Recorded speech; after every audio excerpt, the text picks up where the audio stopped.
multimeter, test a photodiode and test the LED and photodiode in combination. Let us get started by learning about the digital multimeter. Digital multimeter is used to compute various electrical quantities like voltage, current, capacitance, resistance, values of diode and impedance, etc.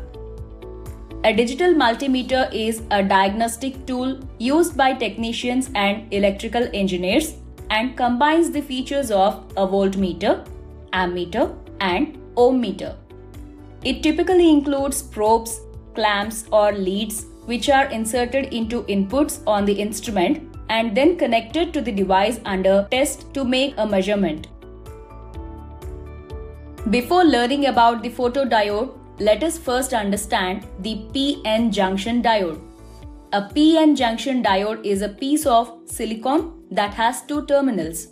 One of the terminals is doped with P-type material and the other with N-type material. The PN junction is the basic element for semiconductor diodes. A semiconductor diode facilitates the flow of electrons completely in one direction only, which is the main function of PN junction diode or semiconductor diode. It can also be used as a rectifier. PN junction has two bias conditions. They are forward and reverse bias. In forward bias, PN is connected to positive terminal of power supply and N end is negative. Forward bias will reduce the depletion layer and allow the current flow through the junction. In reverse bias, P end is connected to the negative terminal of power supply and N end is positive.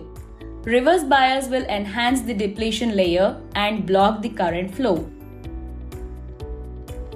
PN junction diode in the reverse biased configuration is sensitive to light from a range between 400 nm to 1000 nm, which includes visible light.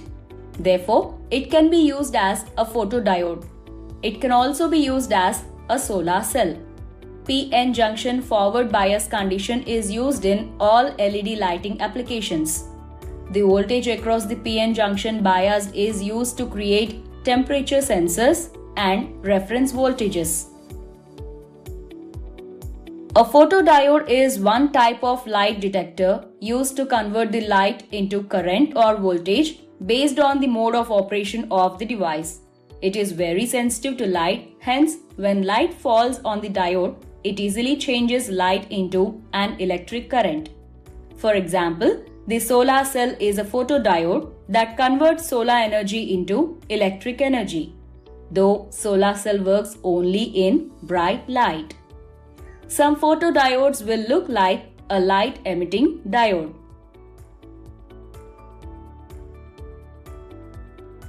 It's time to test your understanding. Your first task is to test an LED using a digital multimeter. To perform this task, you need a digital multimeter with diode testing and an LED. Basic multimeters measure are just amps, volts and ohms. To test LED lights, select a multimeter with the diode setting. Connect the red and black test leads to the outlets on the front of the multimeter. The red lead is the positive charge. The black lead is the negative and should be plugged into the input labeled COM.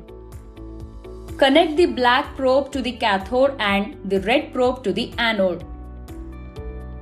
Touch the black probe to the cathode end of the LED, which is usually the shorter prong. Next, touch the red probe to the anode, which should be the longer prong. Be sure to connect the black probe before the red probe, as the reverse might not give you an accurate reading. Turn the dial on the front of multimeter clockwise to move it away from the off position.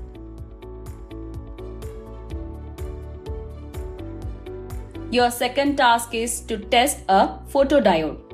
You need a digital multimeter with diode testing and a photodiode for this task. Connect the photodiode to the multimeter similar to testing a normal diode or an LED by referring to the diagram shown. Take precautions in connecting the probes as well as the terminals of the photodiode. Your final task is to test LED and photodiode in combination. To perform this task, you need a digital multimeter or millivoltmeter, photodiode, LED with a suitable current control resistor, 6 volts battery or DC power supply, and a control switch. The photodiode can be tested for actual operation by arranging the light from an LED to fall on its sensing side. Connect the LED and photodiode in a circuit as shown. Switch on the circuit and verify the deflection or reading on the meter. We have reached the end of this session on test an LED and a photodiode to verify the photo emitting effect and light sensitivity. By now, you should be able to know the digital multimeter, describe a photodiode, and explain the procedure to test an LED using a digital multimeter, test a photodiode, and test LED and photodiode in combination.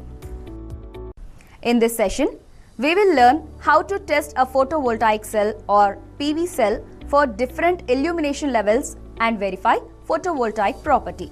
At the end of this session, you will be able to know the photovoltaic cell and explain how to test a photovoltaic cell. A solar cell or photovoltaic cell is an electrical device that converts the energy of light directly into electricity by the photovoltaic effect. It is a form of photoelectric cell which, when exposed to light, can generate and support an electric current without being attached to any external voltage source. This method converts the sun's energy into electricity. A single solar PV cell will have an output of approximately 0.5 volts and current of few milliamps, which depends on various factors such as type and quality of the cell, solar irradiation, incident angle of solar irradiation, shadow spectrum of incident radiation, etc. They are grouped to get higher outputs. The electricity generated by the photovoltaic effect can be either used directly or can be stored in batteries or can directly fed into an electric utilities grid system. The energy stored in the battery can be used to operate any electrical device. If the device operates on DC, then it can be directly connected to the output load. If the device operates on AC, then an inverter is required to convert DC into AC.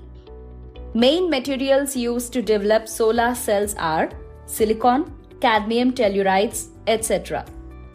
A photovoltaic cell is an energy harvesting technology that converts solar energy into useful electricity through a process called the photovoltaic effect. There are several different types of PV cells which all use semiconductors to interact with incoming photons from the sun in order to generate an electric current. A photovoltaic cell is comprised of many layers of materials, each with a specific purpose. The most important layer of a photovoltaic cell is the specially treated semiconductor layer. It is comprised of two distinct layers, P-type and N-type, and is what actually converts the sun's energy into useful electricity through a process called the photovoltaic effect. Let us learn how photovoltaic cell works. On either side of the semiconductor is a layer of conducting material which collects the electricity produced. Note that the backside or shaded side of the cell can afford to be completely covered in the conductor, whereas the front or illuminated side must use the conductors sparingly to avoid blocking too much of the sun's radiation from reaching the semiconductor. The final layer, which is applied only to the illuminated side of the cell, is the anti-reflection coating. Since all semiconductors are naturally reflective, reflection loss can be significant. The solution is to use one or several layers of an anti-reflection coating to reduce the amount of solar radiation that is reflected off the surface of the cell. Photovoltaic cell can be manufactured in a variety of ways and from many different materials. The most common material for commercial solar cell construction is silicon, but others include gallium arsenide, cadmium telluride, and copper indium gallium selenide. Solar cells can be constructed from brittle crystalline structures or as flexible thin film cells. Crystalline solar cells can be further classified into two categories. They are monocrystalline and polycrystalline. Monocrystalline PV cells are comprised of a uniform or single crystal lattice, whereas polycrystalline cells contain different or varied crystal structures.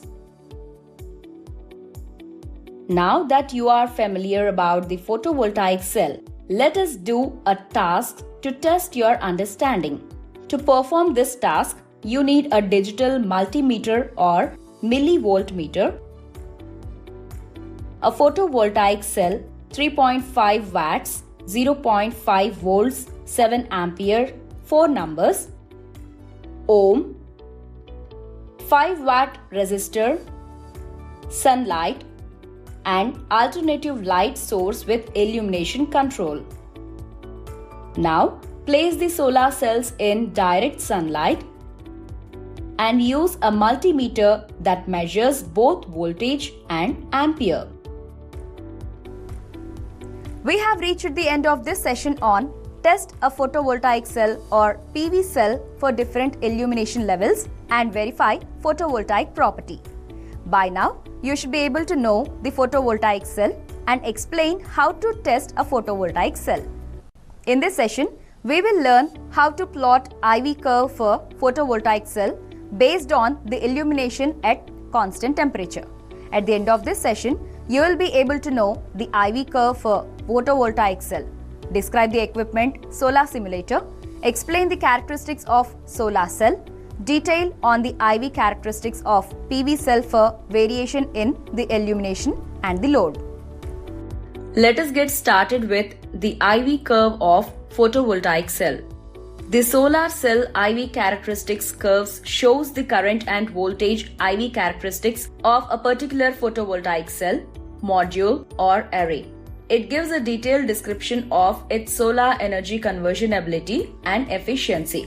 Knowing the electrical IV characteristics, more importantly P max of a solar cell or panel, is critical in determining the device's output performance and solar efficiency. Photovoltaic solar cells convert the sun's radiant light directly into electricity. The graph shows the current voltage characteristics of a typical silicon PV cell operating under normal conditions. The power delivered by a single solar cell or panel is the product of its output current and voltage. If the multiplication is done point to point for all voltage from short circuit to open circuit conditions, the power curve is obtained for a given radiation level. When the solar cell open circuited is not connected to any load, the current will be at its minimum, 0, and the voltage across the cell and its maximum, known as the solar cell open circuit voltage or VOC. At the other extreme, when the solar cell is short circuited, that is, the positive and negative leads connected together, the voltage across the cell is at its minimum, 0, but the current flowing out of the cell reaches its maximum, known as the solar cell short circuit current or ISC. Here is the IV curve of solar panel. PV panels can be wired or connected together in either series or parallel combination or both to increase the voltage or current capacity of the solar array. If the array panels are connected together in a series combination, then the voltage increases, and if connected together in parallel, then the current increases. The electrical power in watts generated by these different photovoltaic combinations will still be the product of the voltage times the current. However, the solar panels are connected together. The upper right hand corner will always be the maximum power point of the array.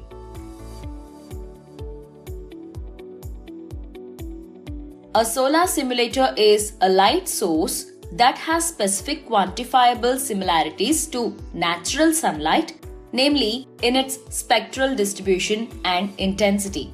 It may also be referred to as an artificial sun or sunlight simulator.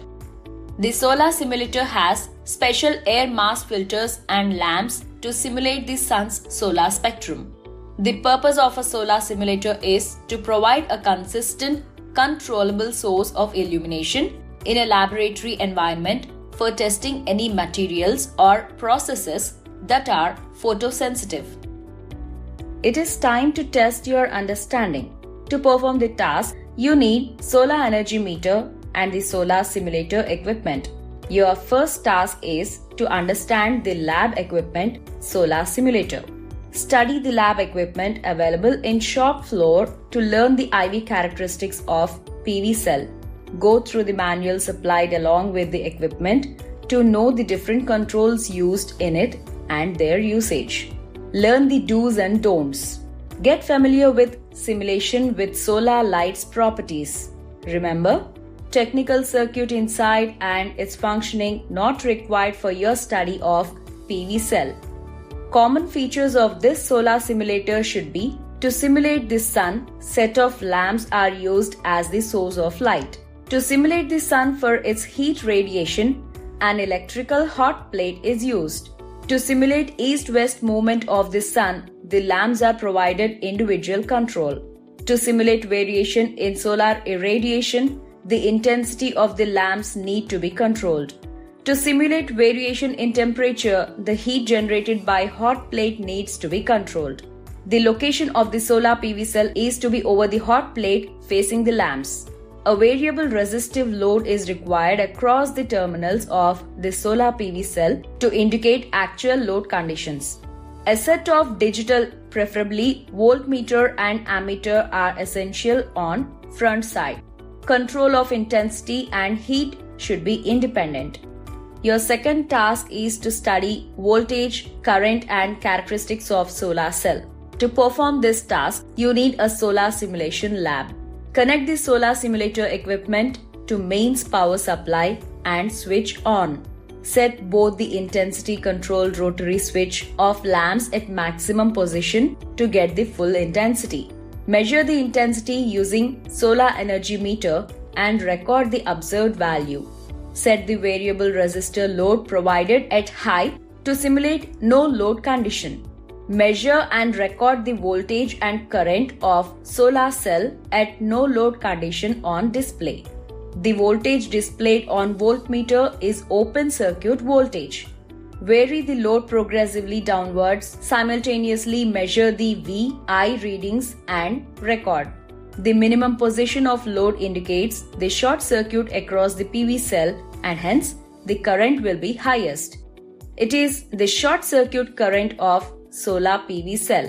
Plot the path of curve for recorded values of V and I to get the IV curve of the solar PV cell at fixed intensity. Your final task is to study the voltage, current, characteristics of solar cell with variation of light intensity and varying load conditions. You need solar simulator equipment to perform this task.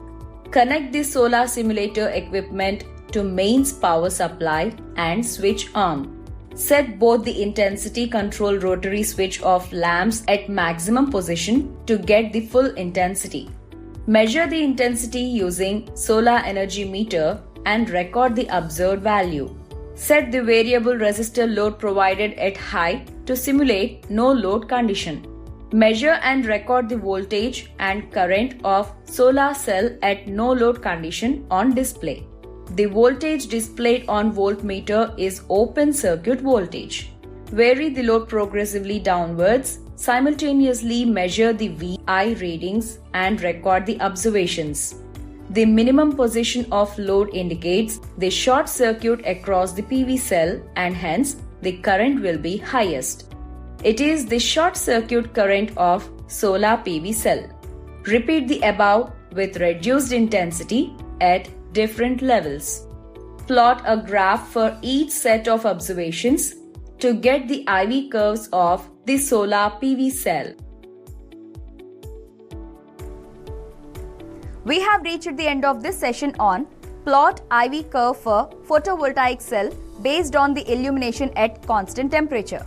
By now, you should be able to know the IV curve for photovoltaic cell, describe the equipment solar simulator, explain the characteristics of solar cell, detail on the IV characteristics of PV cell for variation in the illumination and the load. In this session, we will learn how to plot IV curve for photovoltaic cell based on temperature at constant illumination. At the end of this session, you will be able to know the standard test conditions or STC, describe the equipment solar simulator, explain the characteristics of solar cell of a PV module, and detail on the IV characteristics of PV cell for variation in temperature on cell. Let us learn about the standard test conditions of a PV module. Every manufacturer tests their modules under standard test conditions, which is a set of rules to follow at manufacturing industry. These rules allow consumers and solar designers to compare panels. Normal STC includes solar cell temperature of 25 degrees Celsius, solar irradiance of 1000 watt per square meter, and the air mass 1 or 1.5. The air mass is the path length which light takes through the atmosphere normalized to the shortest possible path length. The air mass quantifies the reduction in the power of light as it passes through the atmosphere and is absorbed by air and dust. Air mass is the measure of how far light travels through the Earth's atmosphere. One air mass or AM1 is the thickness of the Earth's atmosphere. AM 1.5 is almost universal when characterizing terrestrial power generating panels.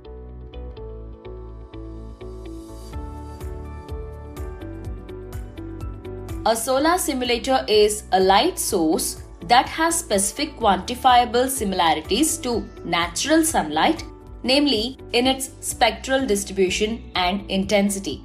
It may also be referred to as an artificial sun or sunlight simulator. The solar simulator has special air mass filters and lamps to simulate the sun's solar spectrum. The purpose of a solar simulator is to provide a consistent, controllable source of illumination in a laboratory environment for testing any materials or processes that are photosensitive. The solar cell IV characteristics curves shows the current and voltage IV characteristics of a particular photovoltaic cell, module or array. It gives a detailed description of its solar energy conversion ability and efficiency. Knowing the electrical IV characteristics, more importantly P max of a solar cell or panel, is critical in determining the device's output performance and solar efficiency. Photovoltaic solar cells convert the sun's radiant light directly into electricity. The graph shows the current voltage characteristics of a typical silicon PV cell operating under normal conditions. The power delivered by a single solar cell or panel is the product of its output current and voltage. If the multiplication is done point to point for all voltage from short circuit to open circuit conditions, the power curve is obtained for a given radiation level. When the solar cell open circuited is not connected to any load, the current will be at its minimum, 0, and the voltage across the cell and its maximum, known as the solar cell open circuit voltage or VOC.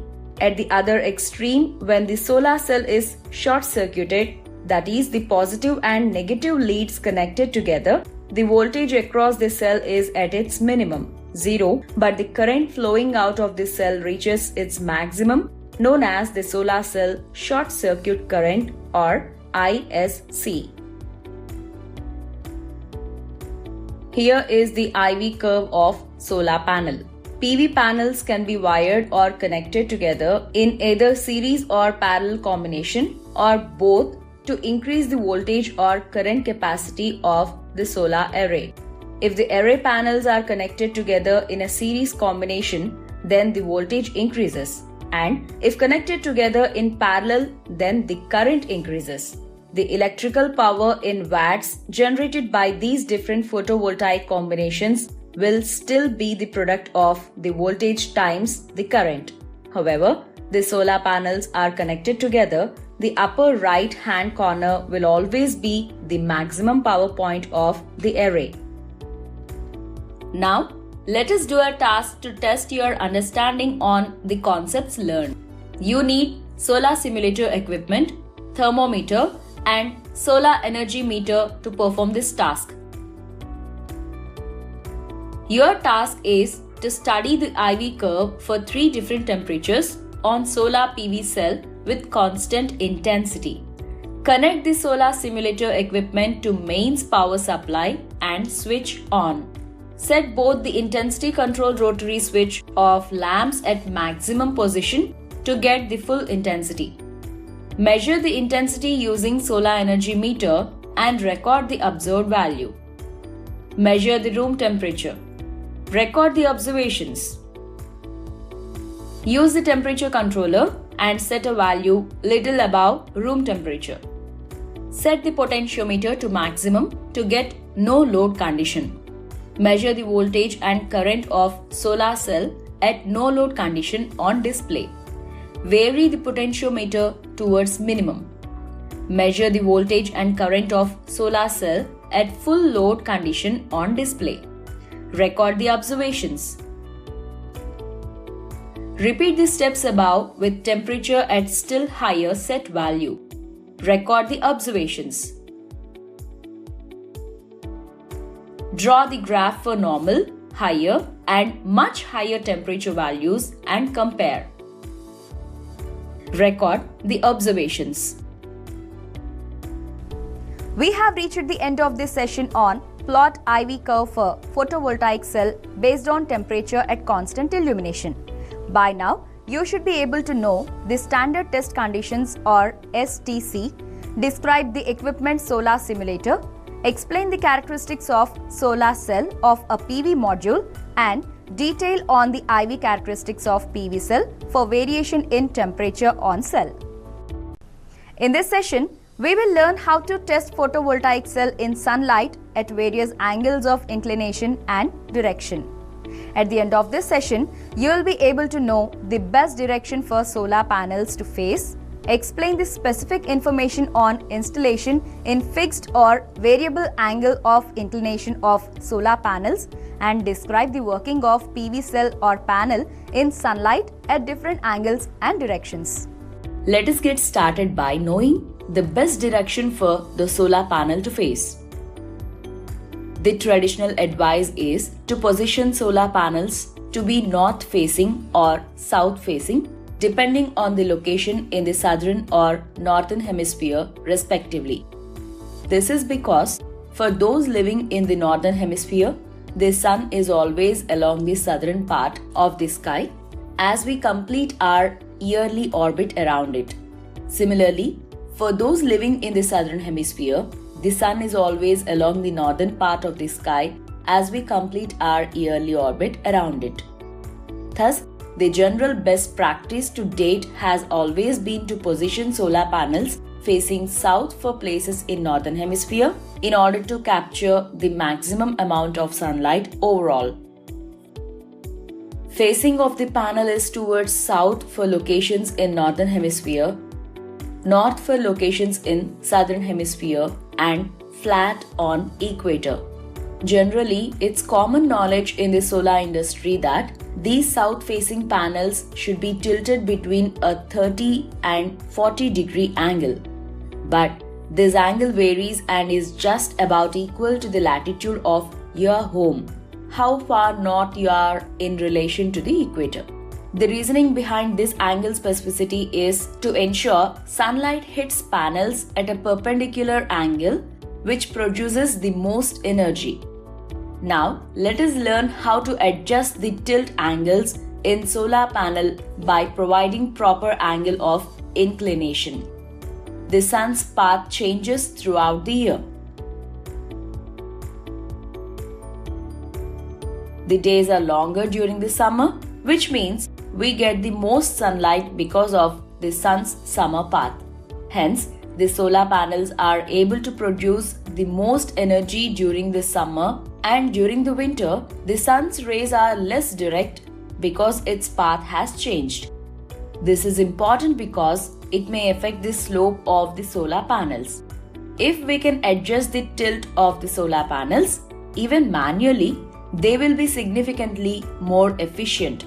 If this applies in a site, consider increasing the tilt of the solar panels by 15 degrees during the winter. During summer months, decrease the original tilt by 15 degrees. This results in summer angle and winter angle, increasing the output power. Adjusting the inclination angle for changing or setting the seasonal angle is 22 days from the equinoxes, and the optimum value of tilt angle adjustment from the site latitude is in between 23 to 25 degrees for maximizing the annual energy collection. If your latitude is between 25 degrees and 50 degrees, then the best tilt angle for summer is the latitude times 0.93 minus 21 degrees. The best tilt angle for winter is the latitude times 0.875 plus 19.2 degrees. The seasons are winter from December to February, spring from March to May, summer from June to August, and autumn from September to November. Now let us do few tasks to test your understanding.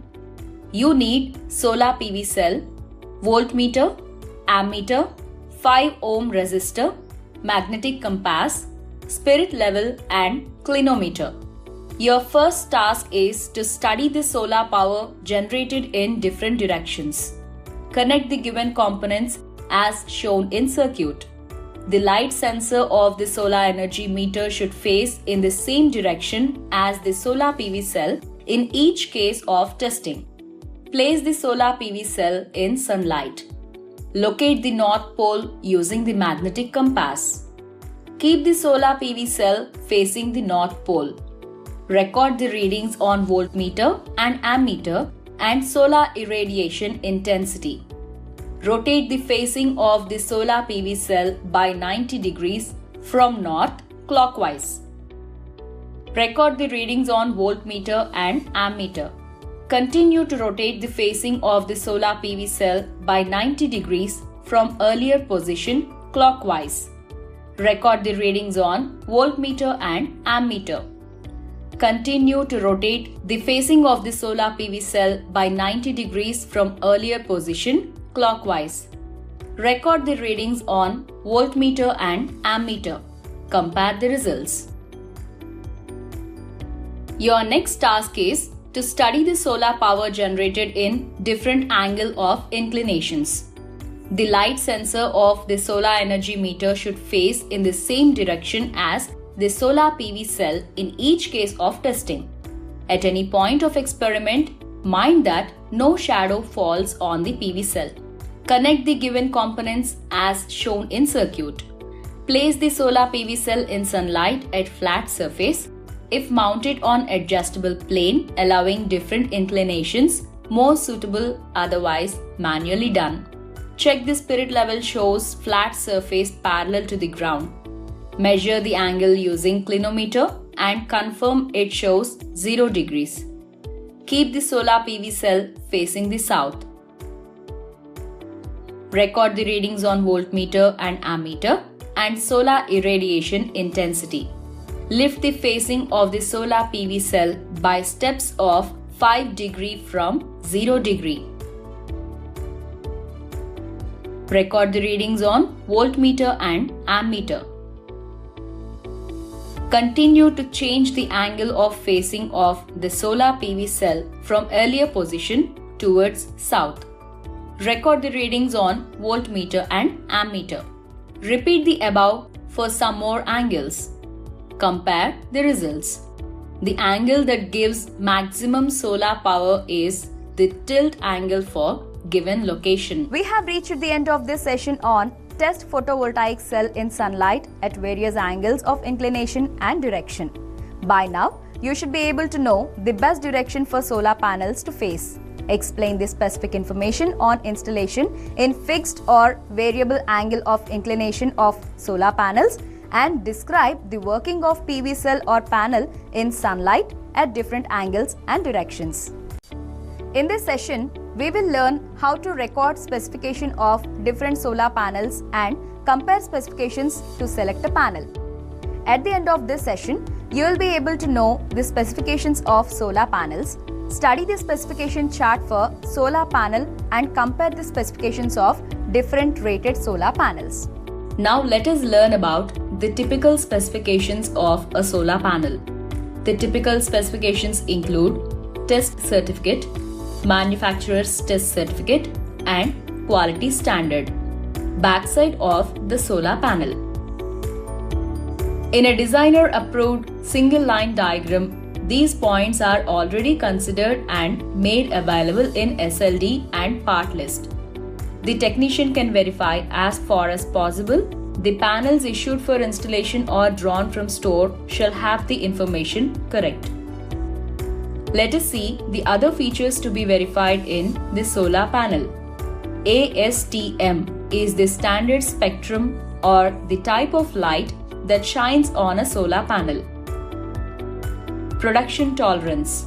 Manufacturers often assign an allowable tolerance of plus or minus 5% to the module's rating. Hence, a 100 watt solar can be either 95 or 105 watts. Temperature. Higher cell temperature than the 25 degrees Celsius will decrease efficiency. Roof-mounted arrays will show temperatures in the 50 degrees to 75 degrees Celsius range, which is 2 to 3 times the STC rating. Dirt and dust. These block sunlight reaching to cells. Eventually, panels get dirty until the next rainfall or hose spray. This can account for about a 2% on average loss. Wiring losses. DC wiring accounts for power losses due to the resistance of the wiring system. We usually design for a 2% wire loss. Inverter losses. On average, over a day, this is about 90%. Success in the solar industry starts with testing and certification.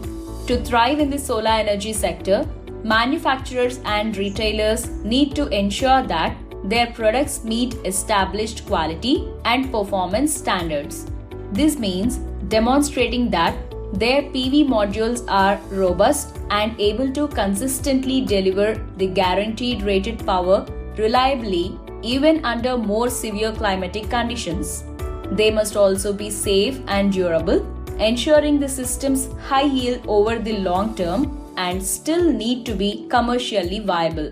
Industries have developed testing services that address market needs and enable users to meet their goals. At ISO 17025 accredited laboratories around the globe, the manufacturers test and certify PV modules according to national and international standards, including IEC 61215 and IEC 61730. Besides this, they offer testing under special as well as more severe conditions, performance characterization, and energy yield testing, just to name a few. International standards such as EN, IEC, ANSI keep abreast of changes and harmonization that affect market access for PV modules. Few certification services consist of the following process steps. Laboratory tests on samples for a module family or type, recurring factory inspection, certificate and TUV Greenland Test Mark, Certificate of Conformity COC or Declarations for Individual Markets and Bankability Reports. Quality assurance measures for PV modules include PID, Potential Induced Degradation, electroluminescence and IR imaging, pre or post shipment inspections, aging of micro cracks, and LID test, light induced degradation. Stress tests include fire tests, corrosion tests, outdoor long-term tests in different climate zones, transport and environmental simulation on PV module shipping units, sand abrasion tests, and snow load testing. Added value services are PV plus benchmark, qualification plus certification, and energy yield testing under actual climate conditions in relevant target markets. BIPV, qualification of building integrated PV include risk analysis, roof integration, facade integrated systems, hail testing, and snow load testing. Measurement of area of the cells and compare with the module area in data sheet. Every solar panel is made up of individual solar photovoltaic PV cells. PV cells come in a standard size of 156 mm by 156 mm. For example, if the area of one PV cell is 243.36 cm square, area of 60 PV cells is equal to 14,601.6 cm square. Area of a solar PV panel of 60 cells is equal to 16,335 cm square. The average size of solar panels used in a rooftop solar installation is approximately 165 cm times 99 cm. The length can go up to 182.88 centimeters. Most solar panels for rooftop solar installations are made up of 60 solar cells, while the standard for commercial solar installations is 72 cells and can go up to 98 cells or more. The number of solar cells on one panel is directly related to its length. 72 cell commercial solar panels are approximately 33 cm longer than 60 cell residential panels. If you install a 6 kW system with 20 average sized panels, your system will likely measure approximately 8.23 meter wide by 3.96 meter long is equal to 32.59 meter square. Testing using multimeter is easier. Test the solar panel for voltage across the output terminals. For this, first keep the solar panel in sunlight. Set your multimeter to DC volts setting. Touch the positive lead to the panel's positive wire and negative lead to the negative wire of the solar panel.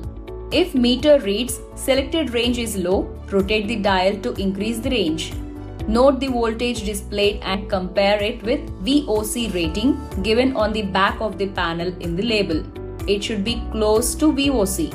If it reads, so then the given solar panel is good.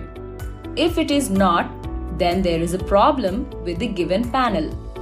In such a case, go back and check the connections of solar cells strings for any break or any crack in the solar cells. If you find anything like that, we can't repair ourselves. It should be sent to manufacturer for repair or replacement.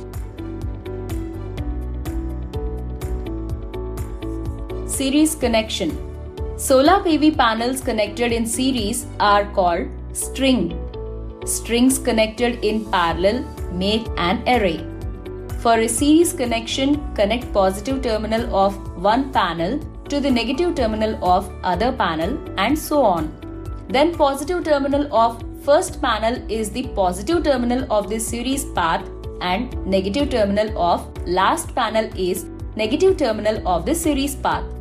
The voltage of series connected panels is addition of individual panel voltage. The current path is single and hence series connections current is equal to current of a single panel. Conditions are all panels in series path must be of same ratings and specifications. No mixing of ratings is allowed. Here is the calculation method for series connection. For a parallel connection, connect positive terminal of all panels together and connect all negative terminals together. Terminals taken out from any one of the panel gives positive and negative terminals of the combination. Here is the calculation method for parallel connection. Let us now test your understanding on the concepts learned. You need 5 watts, 10 watts, 40 watts and 250 watts polycrystalline modules to perform this task. The task is to compare the specifications of different solar panels. Study the specification chart provided on each panel and fill up the table. Compare and comment on their suitability for your use. We have reached the end of this session on record specification of different solar panels and compare specifications to select a panel. By now, you should be able to know the specifications of solar panels, study the specification chart for solar panel and compare the specifications of different rated solar panels. In this session, we will learn how to connect suitably rated wires in the terminal box of a solar panel and connect end terminals using MC4 connectors. At the end of this session, you will be able to know the terminal wires and MC4 connectors, explain the types of MC4 connectors, know the junction box and list the steps to connect MC4 connector to the DC cable or wires. Let us learn about the MC4 connectors. The MC4 system consists of a plug and socket design. The plugs and sockets are inside plastic shells that appear to be the opposite gender. The plug is inside a cylindrical shell that looks like a female connector but is referred to as male, and the socket is inside a square probe that looks male but is electrically female.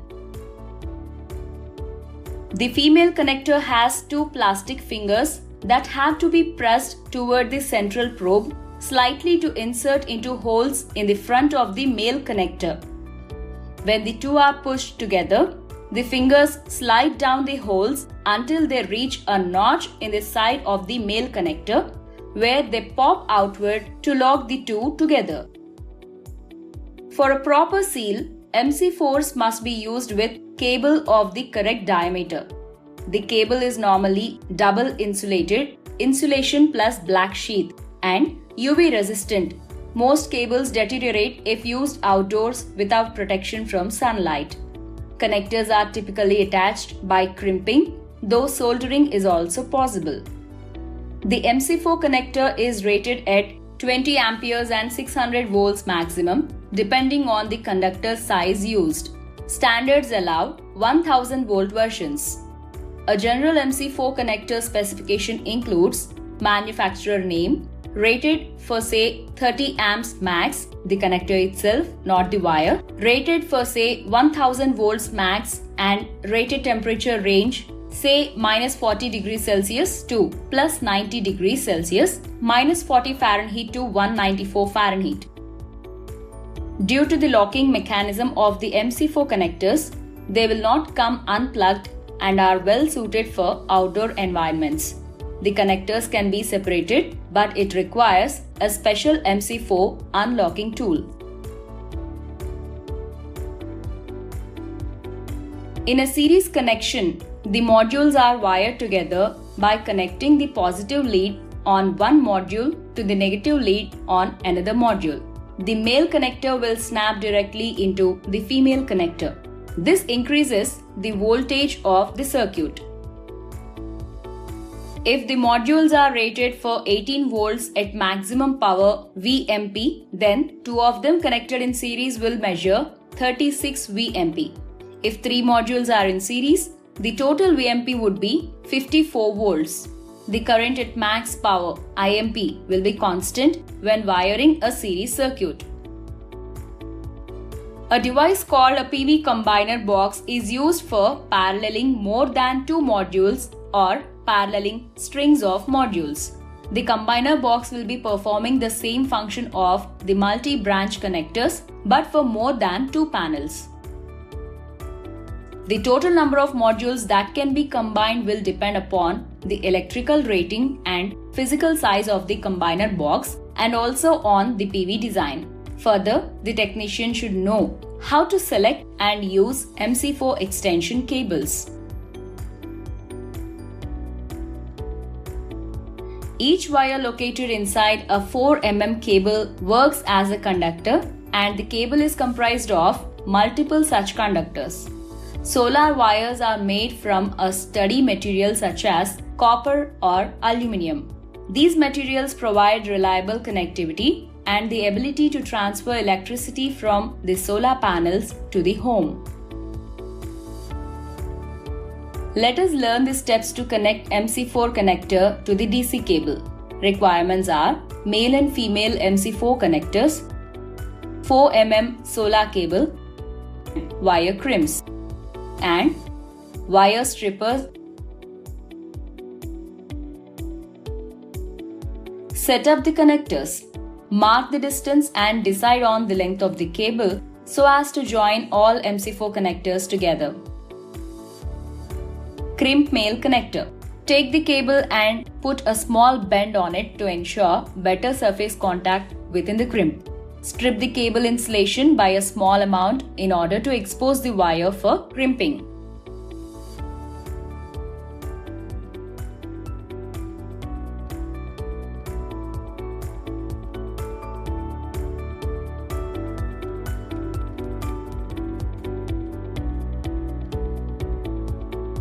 Start by passing the screw nut over your metal crimp and then make sure the plastic housing has a non-return clip inside it. If you didn't put the nut on the cable first, you won't be able to get the plastic housing off. Secure rubber washer. The seal washer, made of rubber, is flush at the end of the cable, requires the nut to be tightened closely. This gives a solid grip for a 4 mm solar cable. Otherwise, the connector may spin around the cable and damage the connection. Insert 4 mm cable. After crimping the 4 mm solar cable right, push in the connector till a click sound is heard, which indicates it is secured safely. Then lock the cable in the plastic housing. This completes the connectivity for the male connector. Crimp female connector.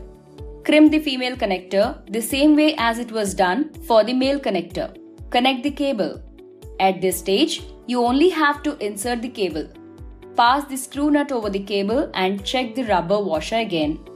Then you need to push the crimped cable into the female housing. You should hear a click sound here as well to know it is locked it in place. This completes the connectivity for the female connector. Test connectivity. The final stage of the connecting process is to test the connectivity. Test the MC4 connectors exclusively before connecting them to the main solar panels or the charge controller in order to verify everything is working properly.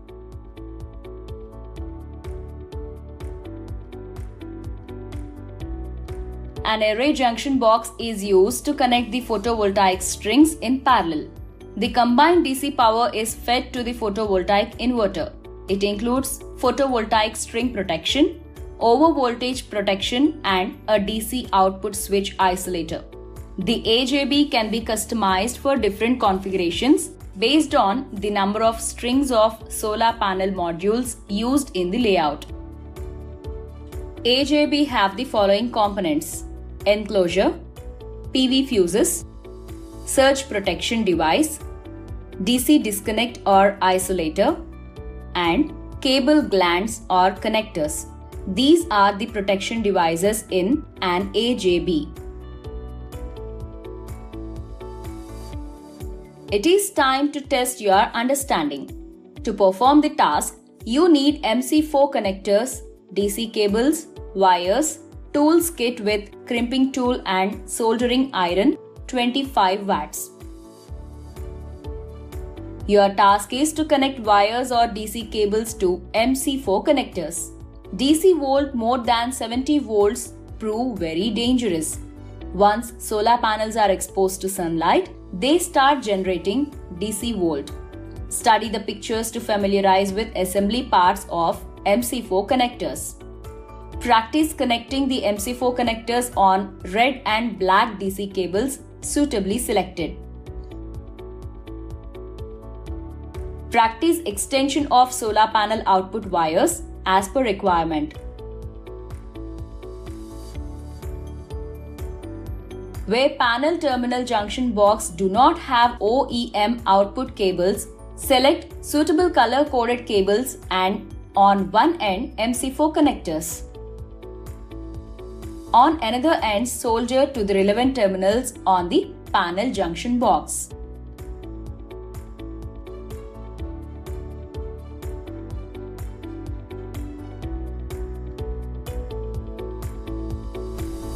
We have reached the end of this session on connect suitably rated wires in the terminal box of a solar panel and connect end terminals using MC4 connectors.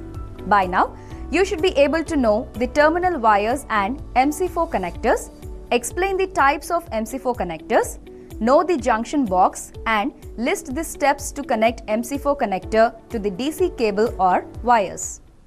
Namaskar and a very good morning.